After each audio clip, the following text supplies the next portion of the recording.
네, 안녕하세요. 개부자입니다. 시청하시기 전에 구독하기, 좋아요, 알람 설정, 멤버십까지 부탁을 드리겠습니다. 네, 캐나다 건설업계 인력난이 여전히 심각하다. 전국 빈자리가 무려 8만 개. 주택 공급에 차질이 있을 수밖에 없다. 뭐 그런 기사입니다. 자, 캐나다 건설업 인력난이 심화되고 있어서 신축 주택 공급에 차질이 일어나면 결국 주거 문제가 한층 심각해질 것이다. 라는 우려가 제기됐다고 합니다. 자, 서던 알버타 인스티튜트, 그러니까 SAT라는 세이트 네이트가 있습니다. 여기를 밴쿠버로 치면은 여기가 BCIT 같은 곳입니다. CIBC의 벤자민 미탈 경제 수석은 건설업계의 근로자를 구하지 못해 비어있는 일자리 속에 현재 8만여 개에 달한다. 인구 증가에 따라 주택 소유가 크게 늘어나고 있으나 공급이 이를 따라가지 못하고 있다. 전방 모기지 주택공사에서는 2030년까지 신규 주택 수가 350만 채. 와, 이러면은 거의 350만 채면은, 그러니까 집이 350만 채면 저기 뭐 평균적으로 3명 정도 산다고 치면 이게 거의 1000만 명인데요. 그러면은 지금 캐나다 전체 인구의 4분의 1을 정도의 인구 되는 집을 지어야 되는데, 뭐 저는 얼마나 전국적으로 공급이 되는지 모르겠지만 현재 진행수는 신채 건수는 이에 크게 못 미치고 있다. 근데 이게 전국 단위로 평균 잡은 거지. 저기에 대부분의 집들은 사실상 뭐 토론토나 밴쿠버에 들어가야 되는 거잖아요. 와, 근데 이게 저게 가능한 수준인지는 모르겠네요. 특히 신규 주택 수는 2021년 27만 1000채에서 지난해에는 오히려 26만 채로 감소했다.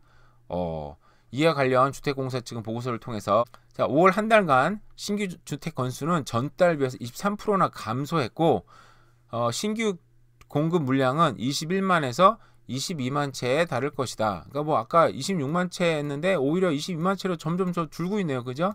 사람은 더 늘어나고 있는데, 그러니까 이런 것들이 결국은 지금 단기적으로 집값이 막 떨어졌었죠. 근데 지금 4개월째 올랐고, 하여간 앞으로 경기 침체가 오면 뭐 떨어질지 안 떨어질지 정확히 모르겠지만 어쨌든 중장기적으로 봤을 때는 집값은 좀 확실히 오를 수밖에 없다.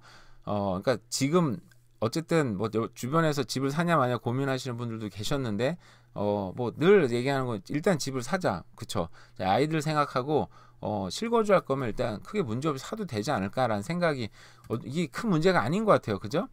근데 또한 최근 금리 인상과 고물가 여파로 주택 신축 비용이 큰 폭으로 올랐다. 이게 정말 얘기 많이 나온 얘기죠. 거기에 인력난까지 더해져서 이 공급 물량이 많이 떨어지고 있다. 문제가 점점 심각해질 것 같긴 했습니다. 캐나다 주택개발협회는 인력난이 조만간 해소될 것 같지 않다. 특히 지난 20년간 관련 직종을 선택한 젊은 층이 지속적으로 감소해왔다. 뭐 이건 뭐 저도 이제 이런 쪽으로는 저도 서울에서 자라고, 그죠? 그러다 보니까 뭐 이런 좀 일로는 사실 좀 젬병이에요. 그래서 군대에서 별로 환영받지는 못했습니다. 전 다행히 통신 쪽 근무를 해서 저런 일이 그렇다 없진 않죠. 고지에 나가서 벙커 파고, 뭐 우린 타이어도 날라야 되고, 그리고 뭐 이런 전선도 날라야 되고 막 일이 많다 보니까 사실 이런 일에는 체력적으로도 별로 좋지 않았고, 일이 좀 젬병이다 보니까 별로 환영과 특히 삽질을 잘 못했습니다. 지금도 잘 못해요. 그러다 보니까 이런 거 잘 못했는데, 젊은 층은 정말 저희 아이들, 딴 사람 얘기할 필요 없이 우리 애들을 봐도 이런 일 시키기가 쉽지가 않죠. 그죠? 우리 애들만 해도 야, 저 좀 청소해. 그러면 싫대요. 왜 싫어? 그러면 손이 더러워지니까. 장갑 끼고 해라. 그러면 그래도 싫대요. 왜? 힘드니까. 이런 말도 안 되는 논리로 저한테 얘기를 하는데, 이게 어쨌든 건설업계 일이 지금 많이 힘들다고 합니다. 이게 결국은 우리가 옛날에 3D로 집을 빨리빨리 지어내는 거 막 얘기해보면, 저도 생각했어요. 아니 3D로 저렇게 빡빡 지어내면 되지 왜 힘들게 하지 생각을 했는데, 그래서 건축업계나 이런 건설업계를 너무 모르다 보니까 벽을 만드는 게 문제가 아니라 벽 안에 들어가는 그런 난방재들, 그리고 전기, 플러밍, 이런 거는 아직 3D는커녕 정말 뭐 4D가 나와도 될까 말까 하는 거 아니겠습니까? 그죠? 거기 일일이 다 에폭시 같은 거 뿌려가지고, 맞나요? 난방 만들고, 아니면 재단해가지고 스티로폼 붙이고, 또 외벽재 만들고, 드라이워를 만들고, 플러밍 만들고, 전선 넣는 건 이게 굉장히 세밀한 작업이더라고요. 보니까 목수들은 뚝딱뚝딱 쉽게 하는 것 같아도, 이런 게 뭐 로봇이나 이런 게 뭐 어떻게 보면 또 획기적인 차원이 나기 전까지는 쉽지 않겠다라는 생각이 들고요. 캐나다 가격수 격차가 더 벌어졌다고 합니다. 고소득 저소득 간 빈부가 1년 새에서 심해졌고, 부자들은 투자 수익에 웃고 자, 가난한 사람들은 이자 부담에 운다고 합니다. 이자 부담에 우는 사람은 저도 마찬가지입니다. 소득 상위 40%와 하위 40%는 지난 1분기 기록적인 속도로 확대되어서 작년 같은 기간보다 1.1%가 포인트가 증가했다. 소득 격차가 1.1%가 증가했대요. 상위 40%면 굉장히 많이 잡는 건데, 그죠? 그 하위 40%도 굉장히 많이 잡는 건데, 그러니까 이러면 어떻게 보면은 좀 더 통계는 좀 더 정확할 수 있겠네요. 이렇게 표본이 많으니까. 자, 세금을 제외한 실소득인 가처분 소득. 가처분 소득은 정말 쓸 거 다 쓰고 이제 뗄 거 다 떼고 이제 확실히 이제 순소득에 가까운 얘기인 거죠. 이 격차는 무려 44.7%라고 합니다. 굉장히 많이 벌어지네요. 그죠? 이것도 같은 기간 0.2%가 증가했고요. 소득 상위 20%는 배당금과 은행 예금과 같은 투자 수익에 힘입어 올해 1분기 평균 간처목 소득이 지난해보다 빠른 속도로 증가했다. 이는 해당 기간 13.4%, 22.7%로 2배 가까이 확대된 것이다. 오, 정말 13.4%에서 22.2%. 부자들은 투자 수익도 더 많이 냈고, 그죠? 배당도 많이 받았고, 돈도 많이 남는다는 얘기네요. 그죠? 자, 소득원이 가장 낮은 하위 20% 같은 경우에는 평균 급여 상승률이 평균 급여조차도 지금 0.1%밖에 늘지 않았고요. 자영업은 오히려 6.7%가 감소했다고 합니다. 지금 자영업자들, 스몰 비즈니스가 좀 문제긴 하죠. 요즘에. 근데 오히려 6.7%가 떨어졌고, 그리고 이들 가구가 주요 소득으로 삼은 캐나다 연금 및 퇴직금 등 정부 지원은 작년 34.1%에서 38.8% 늘어났다.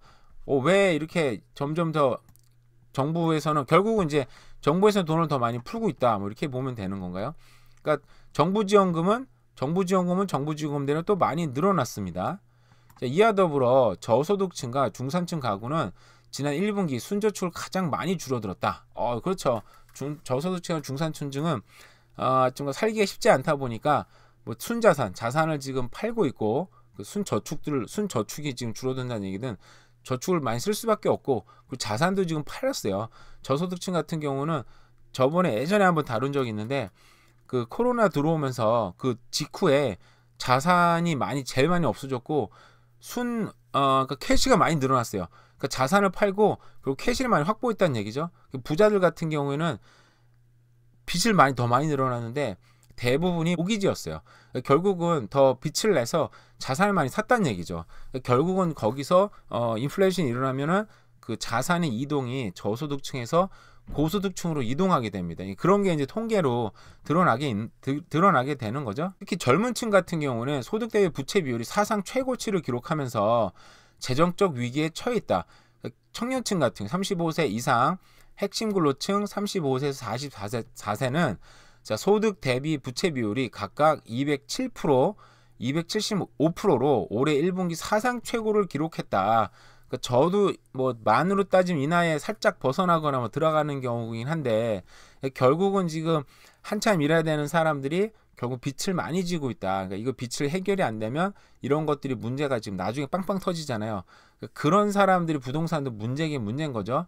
그런 부동산들을 싸게 사서 나중에 또 결국 시간 지나면 가격이 오를 텐데 그걸 이제 오래 보유할 수 있냐 없냐의 이제 문제가 드러나는 겁니다. 결국은 높은 인플레이션에 무너지게 되면 자산을 팔게 되잖아요. 그죠? 그리고 자산을 팔게 됨으로써 더 이제 하위층으로 재정적으로 하위층으로 물러날 수밖에 없는 상황이 되는 것 같아요. 자, 텅 빈 사무실 전국 공실률 18.1%. 자, 캐나다 상가의 공실률이 30년 이래 최고라고 합니다. 그 중에 최고는 캘거리입니다. 캘거리는 이게 아마 1% 줄어든 걸 거예요. 31.5%인데 그 전에 32.7% 막 이랬던 것 같아요. 근데 그래서 조금 좋아졌다라고 하지만 여전히 캘거리 공실률은 정말 거의 살인적인 것 같아요. 근데 밴쿠버는 11.5%. 그러니까 전국 평균이 18.1%지 밴쿠버도 우리 밴쿠버는 제 기억에는 정말 이 상가를 못 얻어서 난리다 이런 얘기를 늘 인식이 돼 있었는데 어느 순간부터 밴쿠버도 공실률이 무려 11.5%나 증가했다고 합니다. 자, 재택근무 활성화됐고 금리 인상 그리고 신규 건물 증가가 겹쳤다. 한번 재택근무를 하면 회사를 가는 게 굉장히 싫고 특히 젊은 세대 같은 경우에는 회사를 가는 건 상관이 없는데 회사를 가서 소위 말하는 나 이제 보스를 보기가 굉장히 불편한다고 합니다. 그래서 이제 누구나 마찬가지가 아닐까요? 상급자를 보는 건 다 불편한 일인데 한번 이렇게 또 재택근무 뭐 1년, 2년 한 사람들은 더 쉽지 않은 것 같아요. 그래서 사람들은 이제 교회로 더 많이 나갔고, 그죠? 이런 사람들은 또 직장 돌아와 그랬을 때는 이제 현실적으로 또 출퇴근하기가 쉽지도 않은 부분도 있을 것 같고요. 그래서 그때는 또 잡을 옮긴다든지, 미국 같은 경우에는 공실률이 더 큽니다. 댈러스 다운타운 공실률이 31.3%. 달라스도 보면 이게 지금 텍사스에 있는 도시인데 캘거리 같지 않나요? 좀 약간 내륙 도시이기도 하고, 그러다 보니까 여기도 31.3%. 샌프란시스코는 우리가 대표적인 실리콘밸리 주변이어서 엄청나게 좀 잘 사는 데로 알고 있는데 무려 29.4%. 그래서 얼마 전에 샌프란시스코에서는 그 부동산 막 그 하이라이즈 그 타워들이 무려 막 뭐 가격이 30%까지 70% 급락해서 막 지금 대세일이다 뭐 이런 기사도 나오긴 나왔어요. 그죠? 네, 휴스턴, LA 이런 도시들도, 워싱턴 DC도 무려 20% 이상이라고 합니다. 결국은 이런 이 공실률들이 지금은 뭐 버틸 수 있나요? 그죠? 이 결국은 나중에 문제가 되지 않을까라는 생각이 드는데, 혹자들은 이런 상업용 부동산의 문제가 시작해서 경제 대공황으로 이어지는 부동산 위기가 올 거다라고 얘기하는 사람도 있었습니다. 뭐 거기에 뭐 어떤 일이 벌어지는지 저도 정확하게는 모르겠어요.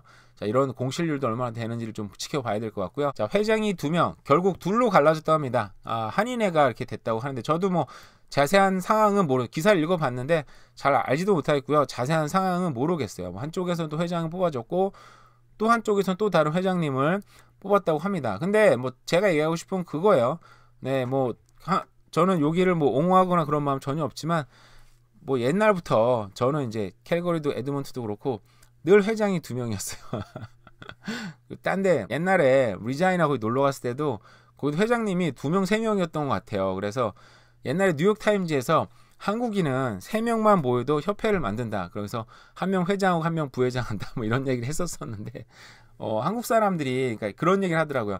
한국에서는 좋은 대학교 나오고 또 좋은 잡을 갖고, 한국에서는 그런 뭐 중산층이 있고 돈 많은 것뿐만 아니라 그런 명예를 갖고 살다가 여기 와 보니까 우리가 이제 영어가 좀 안 되다 보니까 자기 생각보다는 자기 뭐 직업에 귀천이 있지 않겠습니다만, 자기 생각보다는 좀 더 생각보다는 마음에 안 드는 잡을 하다 보니까 거기서 오는 명예가 좀 부족하다는 생각이 드나 봐요. 그러다 보니까 저렇게 회장이 됨으로써 그런 명예욕을 또 이렇게 또 찾아가는 그런 과정이 있는 것 같은데, 저 이해가 됩니다. 저도 나이 먹어 보니까 또 이렇게 돈이 생기면, 저도 뭐 돈이 생기지도 않았지만 돈이 생기면 사람이 명예도 필요하구나 생각이 많이 들어요. 그래서 저는 차라리 꼭 회장이 1명이어야 되나요? 그죠? 2명, 3명, 4명 이에 맞는 분들끼리 모여서, 그래서 어떤 애가 모여서 해야 될 일은 회장님들이 모여서 또 결정을 해서 같이 뭐 공동으로 진행하면 좋을 것 같고, 그죠? 물론 뭐 밴쿠버 한인회는 하나라서 뭐 건물도 하나 써야 되겠지만, 그냥 이해 관계에 맞게 여러 명 뽑아서 같이 진행하기도 하고, 그죠? 뭐 그런 것도 나쁘지 않고, 뭐 굳이 애써서 이걸 뭐 억지로 하나 될 만들기는 또 쉽지도 않고, 그냥 자연스럽게 흘러가다 보면 결국은 또 통합하는 과정이 나오겠죠. 우리 역사에도 많이 보지 않았습니까? 고구려 백제 신라가 있었는데 서로 놀다가 언젠간 또 뭐 통합되기도 하고, 그죠? 뭐 그래서 하나 되기도 하고 또 갈라지기도 하고, 이런 과정은 굉장히 어떻게 보면 역사적으로 봤을 때 자연스러운 과정이 아닌가라는 생각이 들긴 합니다. 개인적인 생각이었어요. 네, 오늘도 또 대략 살펴본 부동산 뉴스와 또 그 주변 뉴스였습니다. 오늘 하루 잘 보내세요. 감사합니다.